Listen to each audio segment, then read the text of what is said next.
आणि आता वळूयात पुढच्या बातमीकडे। संयुक्त राष्ट्र संघात भारत पाकिस्तानची आता कोंडी करणार असल्याची माहिती आहे। संयुक्त राष्ट्रातील 15 सदस्य देशांमध्ये खासदारांचं शिष्टमंडळ जाणार आहे। भारतानं नागरिकांना नव्हे तर दहशतवादी आणि लष्करी तळांना लक्ष्य केलं असं विक्रम मिस्त्री म्हणाले होते।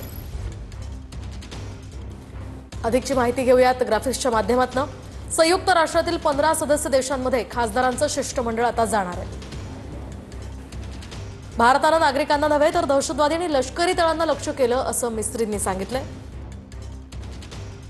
खासदारांच्या शिष्टमंडळांना पाकचे दहशतवादी यांच्याशी संबंधांचे कागदपत्र सुद्धा देणार असल्याची माहिती आहे। इतर देशातील सरकारमधील महत्त्वाच्या नेत्यांशी, अधिकाऱ्यांशी आणि मीडियाशी चर्चा करताना दूतावासातील अधिकारी सुद्धा त्यांच्यासोबत उपस्थित राहणार आहेत।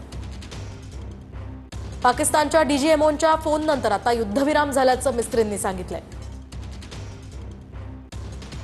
लादेन कुठे सापडला, पाकिस्तानमध्ये सापडला, जैश ए मोहम्मद कुठे आहे, एलईटी कुठे आहे, हे सगळं पाकिस्तानमध्ये आहे। आज पाकिस्तानचे जेव्हा आम्ही हे सगळे ठिकाणे उद्ध्वस्त केले तेव्हा पाकिस्तानने वॉर सिच्युएशन क्रिएट केली। या सगळ्या गोष्टी कारण की इतके वर्ष सहनशीलतेला पण एक लिमिट असते, अंत असतो आणि आज झिरो टॉलरन्स अगेन्स्ट टेररिझम हा मेसेज जो आहे आम्ही पाकिस्तानला दिलेला आहे, भारताने पाकिस्तानला दिलेला आहे ऑपरेशन सिंदूरच्या माध्यमाने। या सगळ्या गोष्टी ज्या आहे हे जगापुढे मांडल्या गेल्या पाहिजे, सांगितलं गेलं पाहिजे। याच्यासाठी उद्यापासून वेगवेगळे डेलिगेशन्स जे आहेत ते